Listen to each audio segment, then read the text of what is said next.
Assalamualaikum, kembali dalam Sembang M&M. Saya Mimi Saleh dan Mak Hajarah Rahmah Saad. Mak, Hmm. apa ni, kita hari ni nak cerita mengenai inspirasi cinta. Oh, okey. So, siapa Mak punya inspirasi cinta? Oh, Abah lah. Abah? Takkan orang lain pula Oh. kot. So, Mak jumpa Abah bila? Masa mak kerja di utusan dulu lah. Mak Tahun bila tu? tahun 72 kot. Ya. 71, 72. Oh. Ha. Handsome ke Abah Mak masa tu? Oh, apa? Dark, tall and handsome? Apa kau? Oh, shit. Abah memang tinggi lah kan? Tapi itu bukan, mak ingat itu bukan faktor dia. Faktor yang mak suka Abah lah. Mak sebab mak dibesarkan dalam keluarga orang tua dong. Dengan tok, dengan nenek, dengan orang tua lah, mak saudara, pak saudara semua orang tua, tak ada di kalangan masa mak membesar tu tak ada budak-budak. Jadi mak suka orang yang tua lah, orang dewasa. Berapa beza umur Mak dengan Abah? 8 tahun. 8 tahun. Masa mak jumpa Abah tu dia dah umur 29 tahun. Tu kami kahwin umur 30 tahun. Dia umur 30 tahun lah. Mak jadi 22, belum 22 lagi. 21 plus lah. Jadi mak suka Abah tu pasal dia orang tua lah. Dia dah tua. Pada pandangan mak dia dah tua masa tu. Tapi masa tu bukan Abah seorang je yang orang tua, senior Mak. Mesti ramai lagi senior-senior reporter dekat situ kan. So kenapa Abah yang senior tu yang menjadi pilihan, bukannya lah nanti sebut nama kan ni pula kan. Sebut Abah sebabnya mungkin Abah single masa tu kan. Jadi dia approach lah. Oh, kono-kono budak kampung datang ni kan. Yelah, jadi mak orang cantik kan, putih. Orang lain tu dah mungkin dah ada isteri, dah ada tunang, dah ada apa kan. So dia approach mak. Dan dia approach mak tu satu pasal tak tahulah, mungkin dia suka ke dia apa, mak tak tahulah dari segi cita rasa dia kan. Tapi masa tu dia dah ada kereta. Jadi dia apa ni, ke mana-mana dia, mak tahu later lah, mak tahu dia ni people oriented lah. Maksud dia? Dia suka berkawan, dia suka orang. Jadi ke mana-mana dia pergilah. Dia pergi ke zoo sebab dia ada buat rencana di zoo, dia pergi museum, dia ada libat dengan teater, dia pergi radio, dia pergi mana, semua dia bawa mak. Dia bawa mak kan. Jadi mak nampak dia very caring lah. Very caring, very apa orang kata ni lah, apa macam people oriented lah kalau dia suka. Rupanya sampai tua pun mak tahu memang dia memang itulah dia punya apa, tabiat dia lah. Memang dia suka orang. Dia suka bercampur, dia tak boleh duduk sendiri-sendiri lah. Mesti dia approach orang, dia bercakap, dia bercerita, dia kuat bercerita kan. Tapi Abah dia jenis tapi Abah pelik juga kot. Maybe Gemini je. The Gemini, Gemini in him kan. Dia ada macam that split personality lah. Orang nampak dia macam extrovert, tapi sebenarnya dia introvert. Dia dekat rumah dia senyap. Kan. Saya boleh kira lah berapa kali boleh cakap dengan Abah kan. Dengan sanak saudara pun dia tak adalah. Tapi dengan orang memang dia mesra. Tu split. Orang tak faham kan. Dia split personality lah. Mungkin lah dari segi dia tak tahulah nak kata percaya ke tak percaya, tapi orang Gemini ni lebih kurang macam tu lah. Dan mak Virgo. Jadi mungkin kita punya karakter tu saling melengkapi lah. So mak suka karakter dia yang tegas, yang berani kan, yang ke depan macam tu, mak suka macam tu. Dan dia juga mungkin dia suka mak pasal mak ni bukan bukan jenis melawan lah dong. Dengan ketawa je. Apa ni, so apa yang inspirasi cinta untuk mak tu? Maknanya apa yang menjadikan Abah tu beri inspirasi kat mak? Banyak lah. Rasa bila Abah sekarang dia dah sakit kan, dia tak boleh lagi apa ni lah, macam personality dia dulu kan. Mak mula-mula tu mak rasa ada loss juga. Sebab masa mak nak buat skrip untuk TV dulu, mak rasa I wish that I can discuss dengan Abah kan, bincang, tulis pasal dia dulu penulis skrip kan. Mak rasalah alangkah agak macam terlambat jugalah kan mak dapat peluang ni, di mana Abah dah tak tak boleh membantu mak kan. Mm-mm. Memang dulu memang dia bantu mak. Especially macam kita discuss kan. Nak buat macam mak nak tulis novel, kita discuss nak buat macam mana. Tulis rencana pun, mak nak pergi interview orang pun mak discuss dengan dia. Ni nak highlight kan apa, dia cerita lah. Nanti macam mak punya rencana, mak punya novel, dia baca. Dan baca bukan baca, memang dia macam minat sangat membaca ni. Dan dia betulkan apa semualah. Itu daripada dulu pun macam tu. Daripada mak mula-mula menulis pun macam tu. Dia apa, concern sangat tentang penulisan ni, especially dari segi bahasa lah. Jadi bila dia dah tak boleh kan, dia tak ni, jadi mak rasa macam kehilangan lah. Tak ada orang yang dapat bagi galakan, bagi panduan. Kadang-kadang dulu lah kot kan, kalau orang datang ke rumah pun kan, dia akan tunjuk, ni buku, ini buku isteri saya, ni buku isteri saya, ni bagi buku ni kau ni. Jadi dia macam apa kalau macam suka sangat macam isteri dia ni jadi penulis kan. Tapi macam mak pula malu pula, rasa malu kan. Macam ada restoran tu dia promote buku mak kat kedai. Dia kata buku isteri saya, baca buku ni bagus semua kan. Dia macam very serious dia promote buku tu. Mak pula jadi macam malu kan. Jadi bila itu yang perlukan kadang-kadang kita dalam hidup kita perlukan seseorang yang boleh boostkan kita punya tapi bila bakat lah. macam abah puji buku mak ke dengan orang, apa dia bagi pada mak? Maknanya macam ni, apa yang percikan pujian abah tu, dia punya impact pada mak dari segi macam mana? Mak akan terus menulis lah, semangat kita akan semangat kan, rasa semangat lah nak menulis tu sebab dia bagi inspirasi kan. Betapa dia care-nya dan betapa dia nak mak ni jadi seorang penulis lah. Dan tak tahulah mak, tak tahu suami orang yang penulis tu macam mana dia buat kat isteri dia kan. Tapi mak tengok abah macam tu lah, dan dia memberi inspirasi.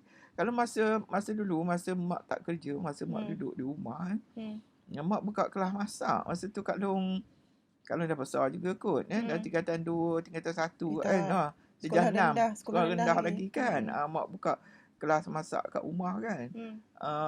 Abah yang type semua resipi dia Kak Long. Resipi dia kata nanti mak type tak cantik kata. Masa tu belum ada typewriter, pakai yang lama ni kan. Yelah, abah memang jadi perfectionist kan. Saya rasa abah sini pun dia ada macam OCD juga sikit kot. Dia tak boleh nampak benda sengit-sengit. Tak boleh. Kalau tengok butang baju dia kan sampai sekarang, walaupun tangan sebelah dia stroke kan, memang dia akan usaha butang baju dia tu lurus. Kadang-kadang betulkan kemeja dia. Kadang-kadang kita apakan dia kan. Kita anak-anak lah dulu. Abah dia tak boleh bangun kan, dia pasang baju sengit. Saja nak test kan. Memang dia nanti dia suruh betulkan, dia tak betul kata. Kita orang pernah lah tengok nak macam saja je nak test. Eksperimen lah. Memang abah saya dia macam particular kan. Macam sengit-bengit ni memang sengit. dia. So yang kerusi sengit pun macam dia ni kan. Ini itulah resipi yang masak ni kan. Dia type kan, mak tulis tangan kemudian dia type kan. Sebab dia abah saya sampai rasanya sampai sudah dia menaip pakai typewriter. Ya. Dia tak pernah pakai komputer rasanya. Ada sekejap, tapi bila staff dah ramai kan, berebut komputer ni, lepas tu dia type sendiri pakai typewriter lah. So saya masih ada lah typewriter abah semua, Olympus kan.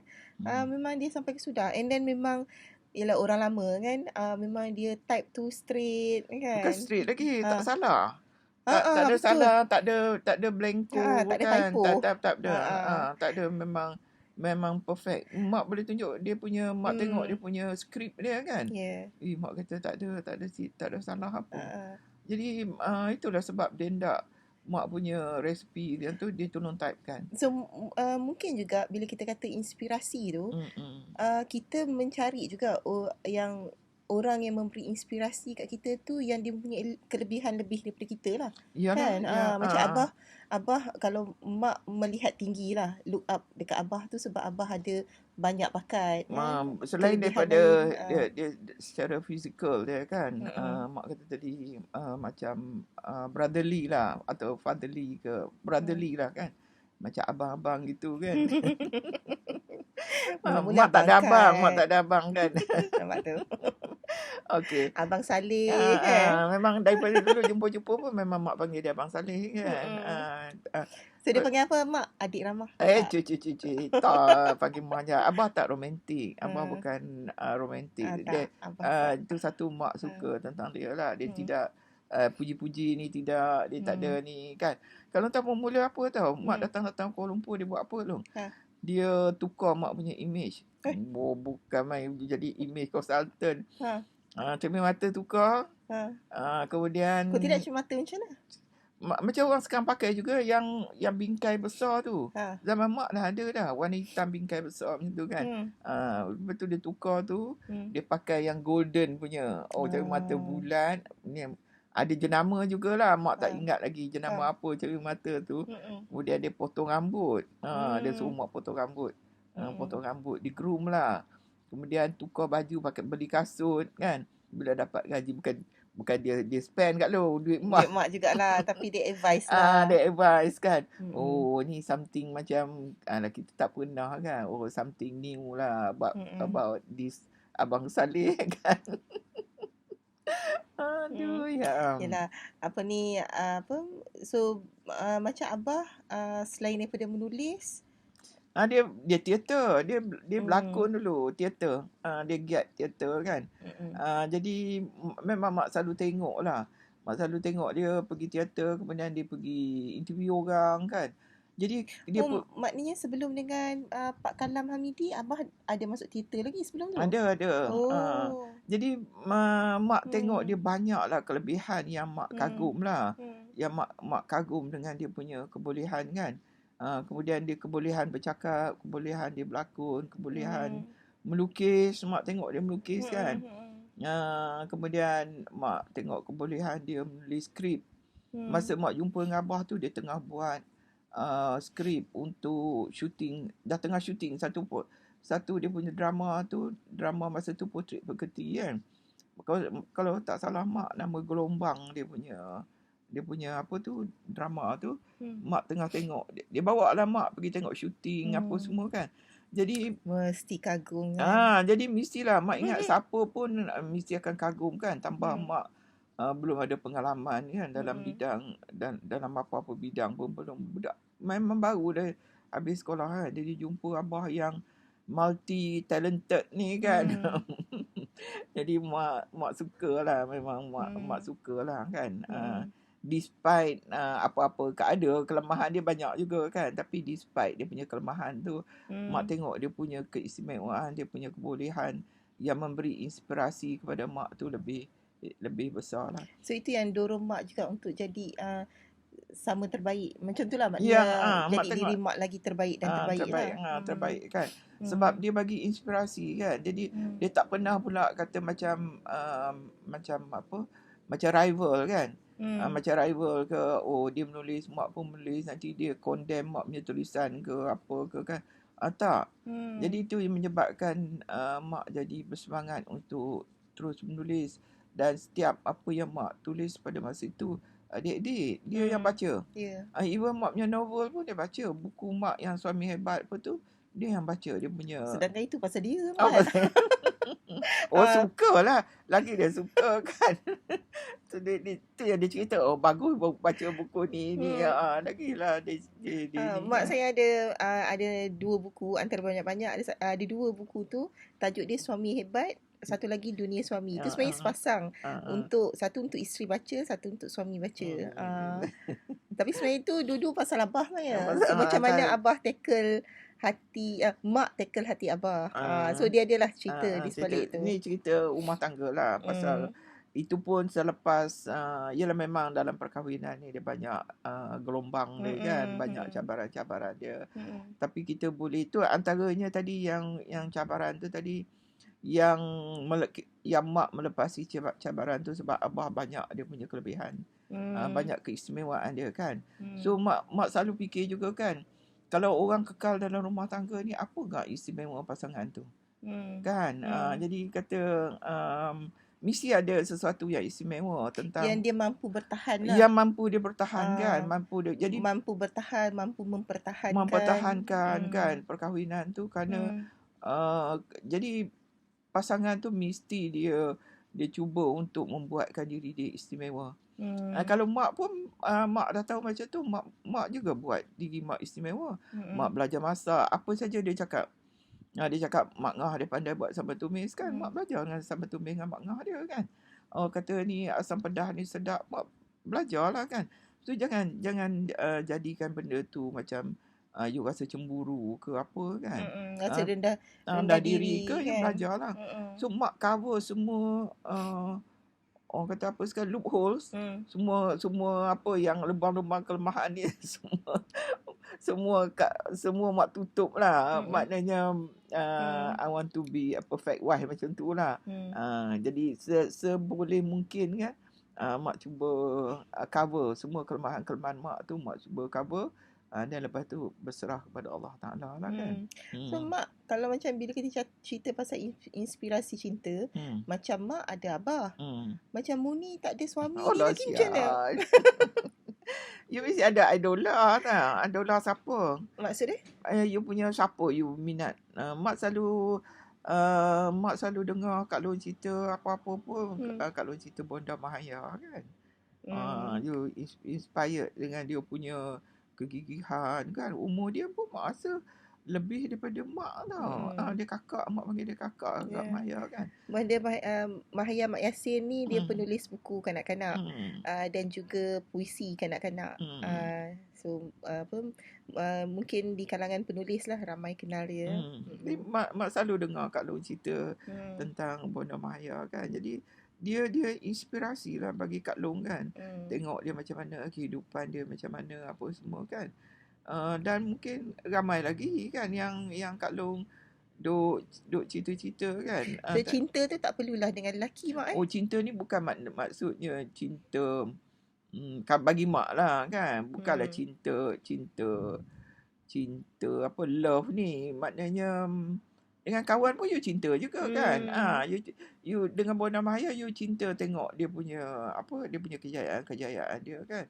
Dengan kawan-kawan Kak Long lagi siapa yang buat apa tu yang Kak Long buat yang kating-kating kirigami ni.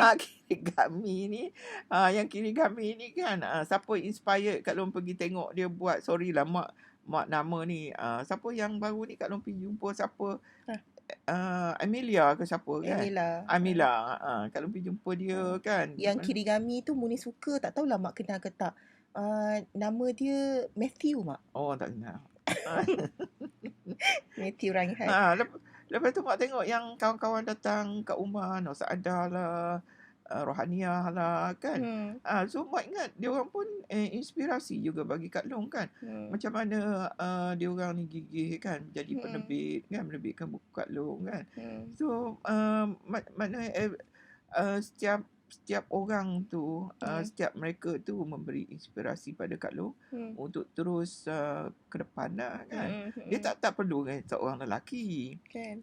Kalau macam mak ada lelaki dalam hidup mak, so dia lah mak gunakan sebagai inspirasi mak lah kan.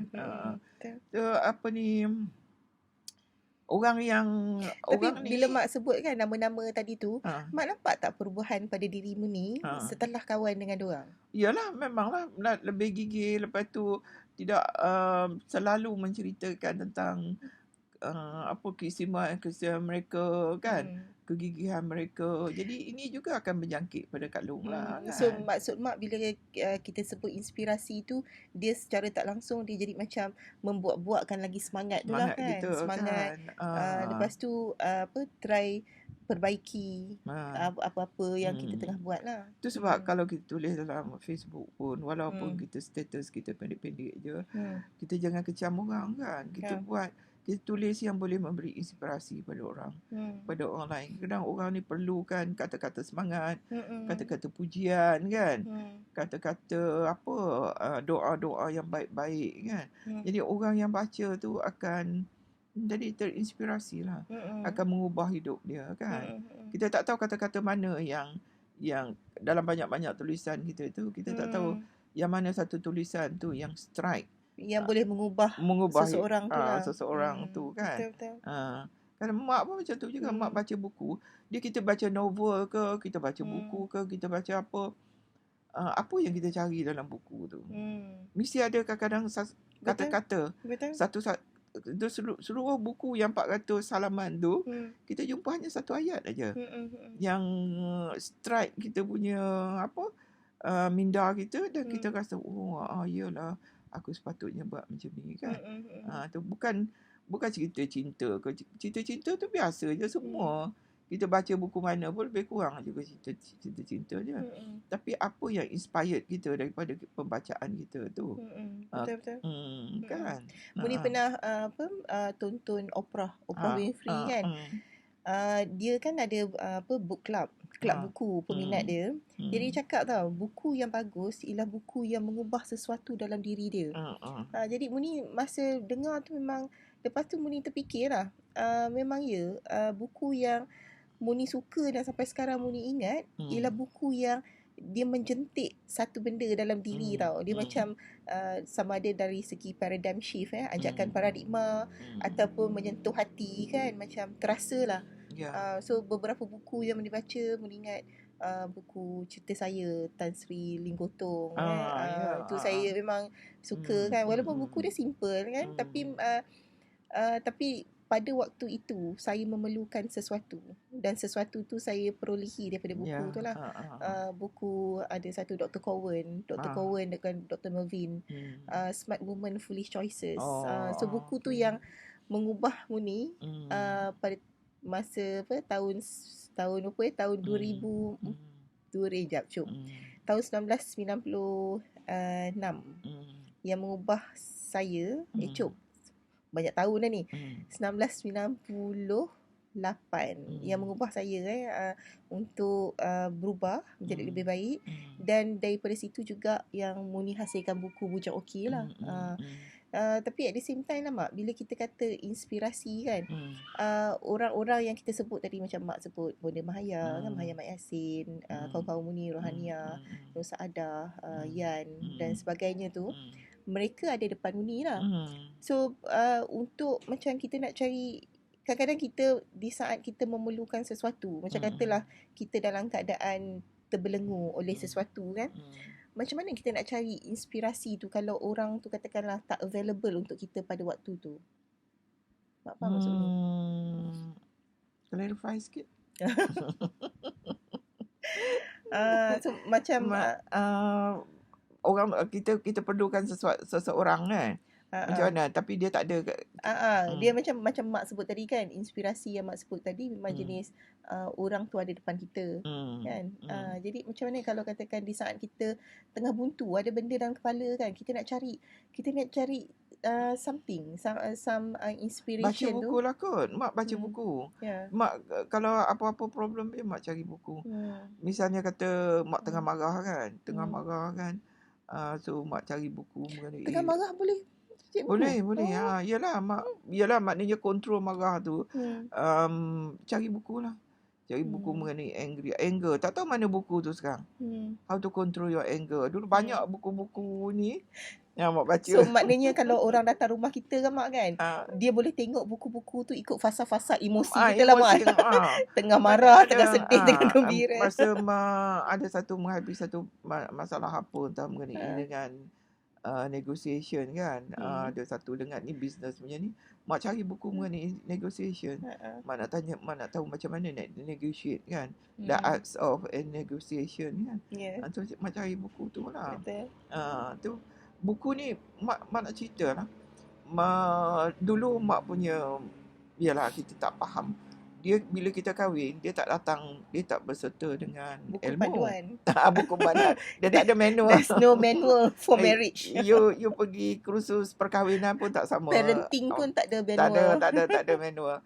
Maknanya you belajar as you go along lah. Mana pengalaman tu mengajar lah. Teruk lah Kak Long kalau nak harapkan pada pengalaman ni kan nak mengajar kita. So tak tahulah tiba-tiba satu orang kan mak tengah mencari sesuatu lah untuk memperbaiki mak punya hubungan dengan abah lah kan. Mak punya kadang-kadang orang lelaki ni mak pun dengar merungut macam tu je, orang tak faham lah. Lelaki ni orang lelaki dengan orang perempuan ni dia tak sama, dia punya dia tak sama lah, kita tak boleh faham. Kita lain-lain lah. From Mars, apa tu, Dr. John Gray ada tulis tu. Seorang daripada Venus, seorang daripada Mars. Memang tak sama. Jadi memang tak heran lah kan kalau kita bertelagah. Yelah, lagi pula mak daripada Perak, abah daripada Johor kan. Jadi mak baca buku ni. Mak baca buku ni memang kat long lepas ni je mak buat perubahan paradigma.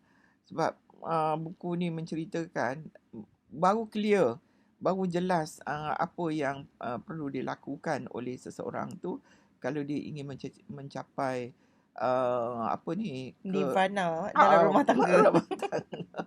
Jadi satunya dia kata banyaklah antaranya, tapi yang boleh mak cerita, kita terima orang tu seadanya. Ada apa mana seadanya tu, apa keistimewaan dia, apa kita terima kelemahan dia. Keistimewaan tu memang kita terima. Kalau dia punya kelemahan tu kita terima. Bebel dia tu yang mak tak tahan tu. Orang membebel. Mak ni bukan jenis membebel. Dan keluarga mak pun tak ada jenis membebel. Dia jadi bebel. Jadi tak boleh tahan bebel dia ni. Jadi itulah dia kata terima pasangan kita ni seadanya. Mana kita terima dia punya kelebihan dia, kita terima dia punya kelemahan dia ni kita terima. Dan kita berusaha macam mana kita nak adapt dengan dia punya bebelan ni lah kan. Dan tapi apalah satu bebelan dengan 9 kebaikan yang dia buat tu lah. Itu yang mak kata tadi, kena ada keistimewaan tu. Semua orang mesti ada keistimewaan. Jadi kita berfikir macam tu lah. Alah, takkanlah satu bebel ni kita nak berkira overlook semua kebaikan dia yang lain kan. Nama pun perkahwinan sebab Abah Kak Long ni dia memang telitinya luar biasa. Dia memang mungkin Kak Long kata perfectionist kot kan. Memang luar biasa dia punya perfectionist lah. Sampai sekarang dia cakap Kak Long, dia cakap mak tu, kalau mak bersin kan Kak Long, dia kata tutup tangan tu. Macam sekarang lah Kak Long, tutup tangan tu dengan tisu, dia tu sapu tangan. Dia kata tengok ni, saya dalam kocik dia kan, baju kocik dia memang ada sapu tangan. Dia tengok, dia kata kalau nak bersin, dia kata bersin kat sapu tangan. Dia kata batuk pun tutup mulut. Dia kata Yelah, manusia mudah lupa kan. Dia kena ingatkan selalu. Dia ingat cikgu dia. Cikgu dia tu India. Cikgu ni ada 2, dia kata sapu tangan dia. Satu dia pakai seluar ni kan, maknanya cikgu tu ingat sebelah mana tu sapu tangan dia untuk bersin, dan satu belah mana lagi sapu tangan tu untuk lap mulut dia. Yang itu yang dia pegang sangat tu. So maknanya cikgu Abah tu lah juga inspirasi untuk Abah ada sapu tangan kan. Sekarang kalau ada, memang ada kocik ni dalam sapu tangan. Dalam kocik dia memang ada sapu tangan lah untuk dia bersin. Untuk dia bersin memang dia guna. Jadi mak teringat yang COVID sekarang ni. Yalah. Yalah, saya membesar melihat abah saya bawa sapu tangan kan. Jadi saya selalu melihat lelaki yang bawa sapu tangan ni gentleman lah. Kan? Dia macam satu, tak tahulah idealisme ke apa, tapi memang saya nampak lelaki. Mana ada orang lelaki ni? Zaman dulu ada. Zaman sekarang tak tahu lah. Tak ada. So dia bila, sebab kalau kita tengok cerita-cerita barat pun, kalau hero-nya pun akan keluarkan sapu tangan kan. Jadi lelaki yang pakai sapu tangan ni ada something, tak tahulah, dia lain sikit lah. Macam tu lah juga inspirasi kat lo. Inspirasi mak tengok, bukan saja kata ni macam mak saudara mak kan, mak membesar dengan mak saudara. Orang kampung aja Kak Long. Tapi yang Jepun punya 5S tu, itu mak daripada kecil memang dah, bila mak baca tu kan, susun, agih, dia punya tu, sisih, apa semua tu kan. Mak kata ni apa Tok Jang Mak dulu dah buat ni dalam keluarga kami kan. Memang rumah ni tip-top. Tak ada pasal Kak Long pun tahu. 5S tu bukan poster, tapi kita dah salah. Dia jadi poster kan. Dia sepatutnya gaya hidup. Gaya hidup kan.